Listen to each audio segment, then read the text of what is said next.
So చాలా సందర్భాల్లో మరి ఏ టెక్నాలజీకి సంబంధించినటువంటి వివరాలు ఇప్పుడు 12th క్లాస్లో ఉన్న పిల్లలు ఎవరైతే ఉన్నారో ఆ 12th క్లాస్లో ఉన్న పిల్లలు చాలా మందికి ఏదైనా ఖాళీగా ఉన్న హాలిడేస్లో ఉంటారు, ఇంజనీరింగ్ వెళ్తారు, కొంత ఏదైనా మీకు వస్తే బాగుంటుంది అనే ఉద్దేశంతో మీకు ఏదైనా అంటే మీకు బెటర్గా ఏదైనా వెళ్తే బాగుంటుంది, ఏదైనా టెక్నికల్గా ఉన్నటువంటి కోర్సెస్ ఏఏ కానీ ఇలాంటి కోర్సెస్ కానీ సంబంధించి కొంత సిలబస్ నేను అడిగాను. ఆ సిలబస్ కొంత డిజైన్ చేశారు, అవి మీకు నేను చెప్తానండి. సో దట్ మీకు ఒక ఐడియా వస్తుంది.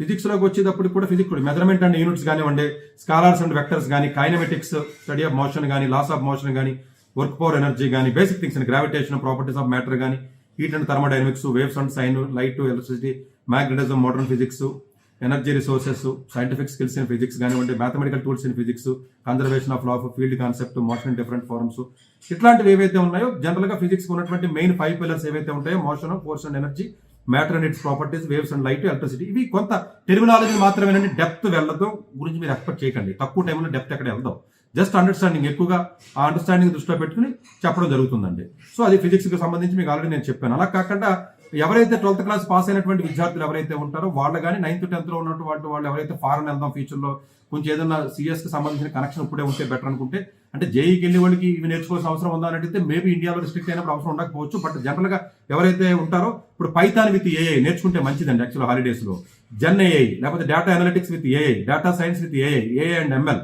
API development integration, web development with AI, almost ఒక 7 ఏరియాస్ ఐడెంటిఫై చేసామండి. ఇది కొంచెం ఇంపార్టెంట్ ఏరియాస్ కాబట్టి ఒక్కొక్క ఏరియా 1-on-1 అండి. ఇది కన్ఫ్యూజ్ అవ్వద్దండి. ఇప్పుడు దాకా చెప్పినటువంటిది ఏదైతే నేను మాట్లాడారో దయచేసి అవన్నీ కూడా గ్రూప్. ఇది మాత్రం కంప్యూటర్ సైన్స్, ఎందుకంటే ప్రోగ్రామింగ్ చేయాలి, ఆల్గారిథమ్స్ అవి ఉంటాయి కాబట్టి 1-on-1 ఉంటుంది. కాబట్టి వీలుంటే 1-on-1, లేదంటే నేనేం చెప్పానంటే టీచర్కి ఒక ముగ్గురున్న గ్రూప్ చేయండి, కొంచెం ఫీజు ఎక్కువ పే చేసుకోలేకపోతే అన్నారు. మేబీ వాళ్ళు మాట్లాడి ఏది బెటర్ అనిపిస్తే అది మీరు ప్లాన్ చేసుకోండి.